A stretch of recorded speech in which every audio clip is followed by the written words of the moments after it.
ipinakilala at inirekomenda niya si Colonel Dennis Nolasco kay siya ba nagpakilala? Hindi ha? Kay BP Sara, mga partner. Ulitin ko ha. Siya nagpakilala, ipinakilala at inirekomenda niya si Colonel Dennis Nolasco kay BP Sara. Maniniwala ba kayo sa mama na ito? Dami naman connection itong taong ito, mga partner. Hindi, partner ka ito. Ikaw, partner Dan. Partner, dugtong mo, partner. Dugtong mo. Sige, Ito dugtong mo, natin. ito mo, ito mo. Okay, sige, dugtong ko. Ito mo. Si Colonel Nolasco ang pumili kay Colonel Raymond Dante La Chica upang pamunuan ang BPSPG mula Hulyo 2022 hanggang Abril 2023. Nagtrabaho siya kasama sina Colonel Nolasco at Colonel La Chica. Kabilang sa kanilang trabaho ang pagsisecure kay BP Sara, paghatid ng confidential information at pagtatransport ng large amounts of money, malaking halaga ng pera daw. Stop mo na. Sige. Partner, stop mo na, partner. Lalaktawan mo, partner, yung partner, yung Colonel Nolasco was one of my student. Yun yung sinabi ni Madriaga. Nasaan ba? Yung sinasabi niya, naging estudyante niya, nasa English yun estudyante niya. Nasa Tagalog ka. Anyway, sige, yung sinasabi niya ron, partner, na naging estudyante, bakit may kapangyarihan siyang mag-endorse? Kasi sinasabi nga niya na naging estudyante niya, itong si Colonel Nolasco. Ayun. Diba? Nolasco, Sipin mo, kaya ngayon, babalik na naman tayo sa kwento. Paano mo naging estudyante? Kasi pag sinabi mong may record dyan, partner, may record dyan sa AFP, sa gobyerno. Once na ikaw ay nagturo dyan, may mga record dyan. Ang tanong, nasaan yung mga record para maging masabi na talagang nagturo ka? Simple lang yan, partner eh. Ilang taon na ba si Nolasco at si Madriaga? Hindi, hindi natin pinag-uusapan kasi yung edad eh. Kasi sabi ko sa inyo, merong mga bata, no? May mga bata na nag-graduate na ganito-ganito sa Amerika, tapos ito. So, tingin ko, pero dito, maliwanag dito kay, para sa akin opinion ko to para sa akin, ito, maliwanag na script ito. Natural. Script ito, na ang gumawa. Alam naman natin, kapag gawa ito ni former sundalong kaning lamig na si Treleling, ano ba goal nito? Sirain ang mga Duterte. Correct. Yan lang naman dito eh. Number one, ipahiya Duterte, pero gusto makabawi ka sa Duterte. Kaya lang hindi makabawi-bawi. Again, ulitin ko, kung titignan natin ang pinagkukwentuhan natin ngayon dito, isa lang po. Isa lang. Isa lang tao ang nasa likod niyan. Trillanes at ang kanyang company na yung mga makaliwang grupo na nagpapagamit naman etong mga progresibong grupo, mga pare, kung sino-sino pa dyan. Kung titignan mo, makikita mo yan kapag rally, sama-sama sila sa luneta. Ayan, oo. Correct. Partner. Partner ka, PL. Sige. Basahin mo yung partner, yung reaction ni General Fillmore kasi kaugnay dyan sa affidavit na niya yan. Yan, partner. Yung reaction ni General Fillmore. Ito, maganda to. Ito, si Fillmore Escobar, kilala natin to eh. No? Colonel Nolasco, naging estudyante ni Madriaga sa SPG. Nagtatanong siya, ha? PSG. Sorry. PSG. PSG. Sorry po. Ayan tao lang, nagkakamali po. Okay ang mga training instructor ng PSG Training School ay galing sa elite units ng AFP katulad ng Marines, Force Recon, Scout Rangers, Light Reaction Regiment, Navy SEALs. Ang commandant ng PSG Training School na si Colonel Nolasco ay naging estudyante niya. Wow! Another divert pa more. Ayan. Yun. Oo. Sabi ni General Pelmor Escobar, mga partner. Eh, syempre magtataka sila, partner eh. Mm-mm. Isa kang civilian na wala ka namang experience pagdating sa mga training ng ganito. Ano natapos mo? Kumuha ka ng abogasya. Pero bagsak ka. Wala ka namang pinakitang kwalipikado ka. Ano ituturo mo pagdating sa pag-i-escort? Ayan. O, di ba? Oo. Wala. Oo. Liban lang kung marunong ka pumatay. Correct. Hindi na po pwede yun. Mm-mm. So dito, tama si General Pelmor Escobar dito. Mhm. Ako nakikita ko nga dito, self-proclaim nga, di ba? Oo nga eh. Self-proclaim.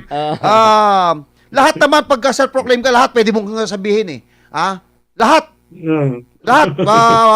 Bahala ka na. Pero sabi ko nga sa inyo, eto, dinideny na ho siya, mga kabayan. At kinu-question na, mga kabayan, ang kredibilidad nito hong Madriaga.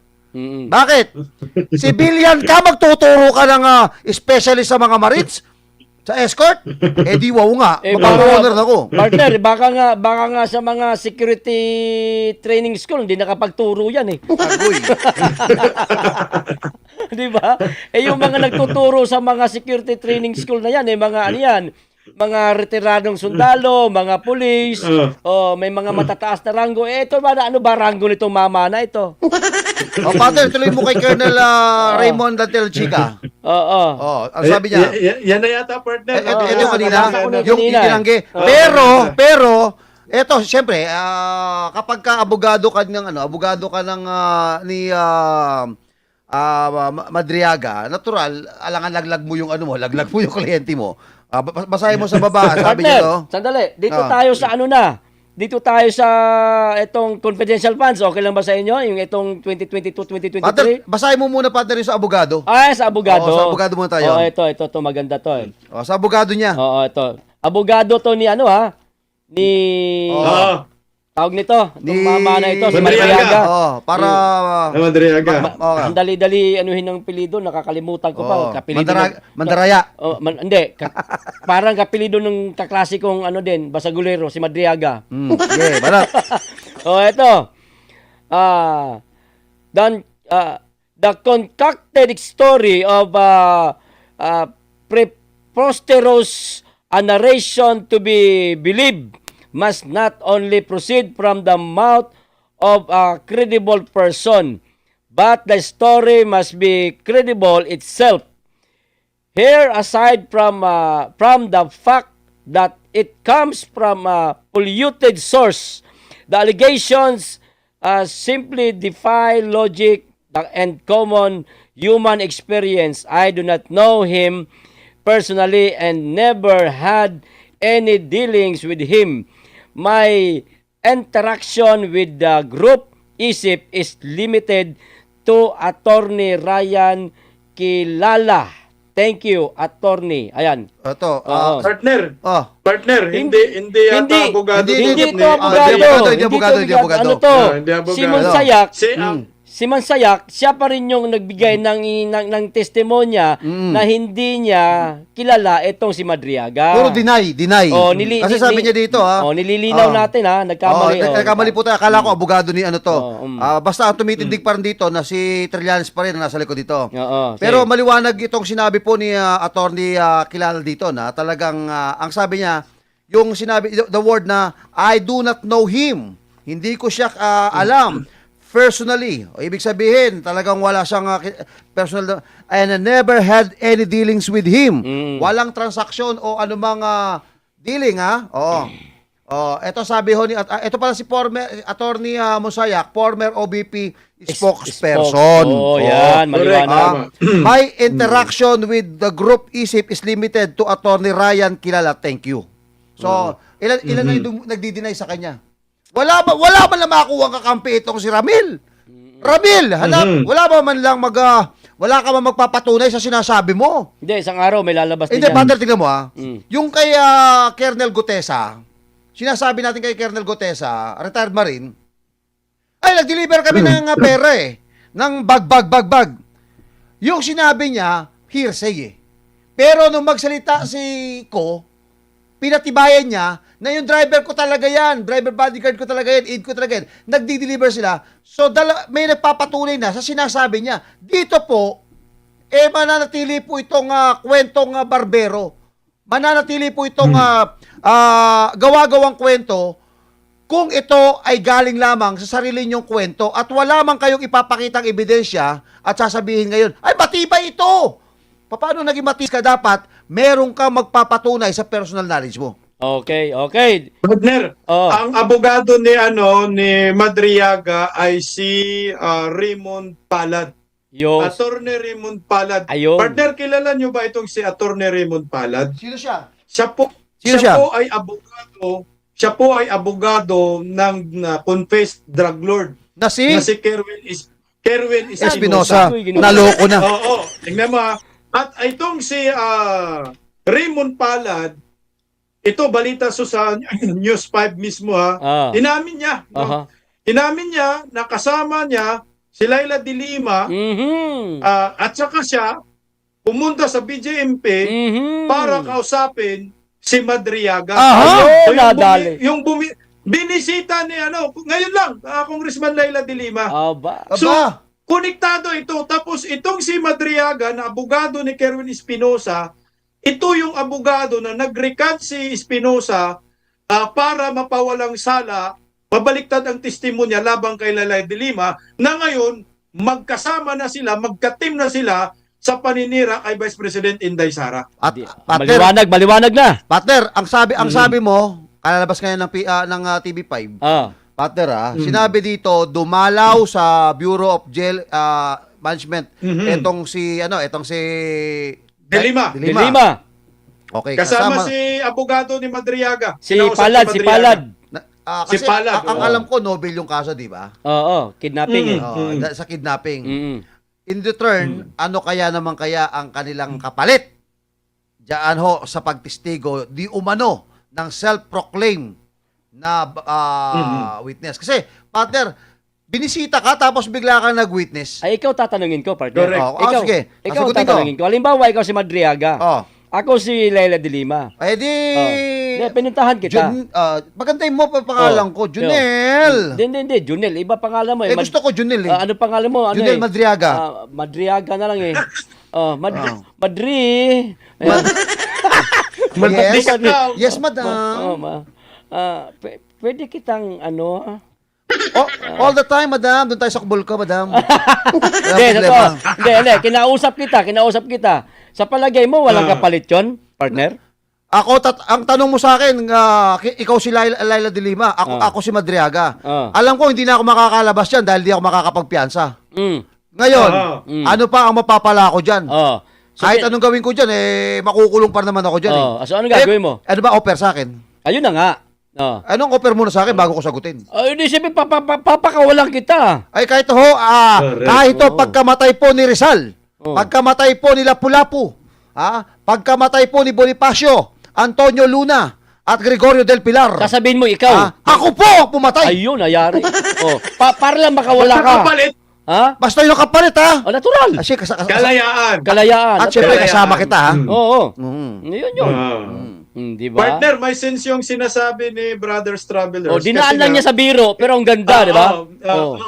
Kasi ang sabi ni Attorney Harry Roque, sabi niya sa interview, hindi naman lalabas itong si Madriaga at lulutang yung issue na to na fabricated naman, nakikita natin, kung walang hinihiling kapalit itong si Madriaga na kalayaan. Siyempre. Kasi nangyari na sa kanya rin yan di ba? Hinatulan siya ng hukumbitay.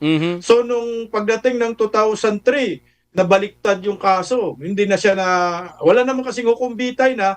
So nabaliktad, napawalang sala. So expert na siya dyan kung paano lusutan yung mga kaso niya pagdating sa kidnapping. So ito naman, pagkakataon na niya na makalaya ho sila sa kanilang pangingidnap sa dalawang Chinese national yun siyempre ako, makakagatin ko to. Sige, ano bang offer? Anong bang natin? Gagawa tayo ng script. Para saan?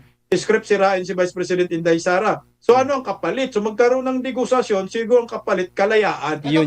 Posible yung sinasabi mo. Ito talaga yung nakikita natin. Kasi ito ay demolition job, diversionary tactics pa rin po ito. patungkol po sa flood control, demolition job against Inday Sara Duterte para sa 2028 presidential election. Okay. At dugtong ko lang dito, partner, ano?